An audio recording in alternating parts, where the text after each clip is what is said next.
I was mixing this track recently with a nice, solid, relatively slow tempo drum groove, and I want to share with you some ideas that I used on this snare reverb to process Space Designer and get the most out of it, to give a unique space for the snare drum that has personality but doesn't stand out and draw too much attention. Now here's the drum groove right now, and I've got my snare bus here sending to a bus with some Space Designer, and right now it's just a stock preset. I'm going to show you how I tweaked it, but I'm starting off with small spaces, rooms, 0.9 seconds, blue room. Here's without it. With it. All right, sounds okay, but I want to show you what I did. I'm going to solo the snare bus. Now, first thing is I want to add some pre-delay to the reverb. Normally, I like a quick onset of reverb, but because this isn't too fast, I want to hear a bit of the reverb after. There's a lot of space in the groove. So I dialed it up to around 50 or so milliseconds, and you'll hear that this separates the reverb bloom from the attack, so it allows both to have a bit more, draw a bit more attention to themselves. Versus this.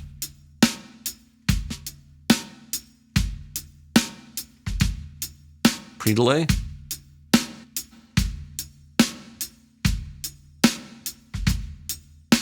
So we hear the attack and the reverb a bit more clearly. Now, next, I went to the filter envelope, and just by clicking on it, I'm going to turn it on, and let's tweak it as it's going.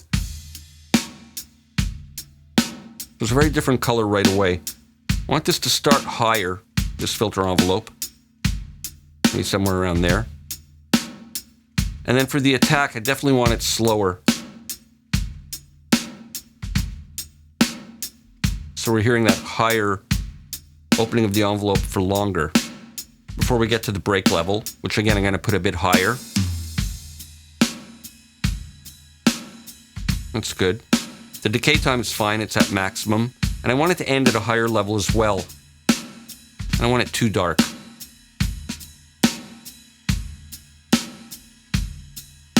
Something like that's good.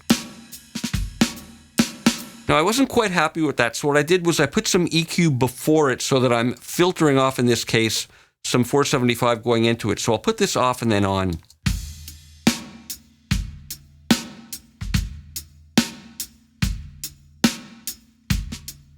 So right away that takes out some of the muddiness from the signal being fed into the Space Designer, and then the filter there, it's doing its job, and it's a much cleaner, less thick, but still with presence, I find, kind of reverb.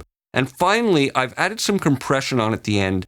And what I've done here is I've set the sidechain to listen to the actual snare channel itself, and got some relatively aggressive settings, but it's strictly listening to the reverb on the snare. So you'll hear the way it tailors the release of the reverb. I'll start with it off and then put it on.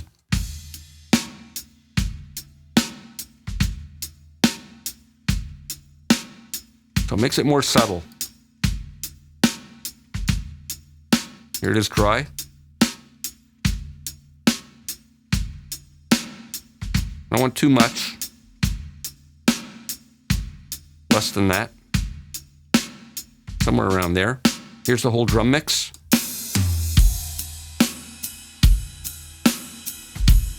So just the right reverb. Not too much, not too little. But it has its own character, and here it is in the mix.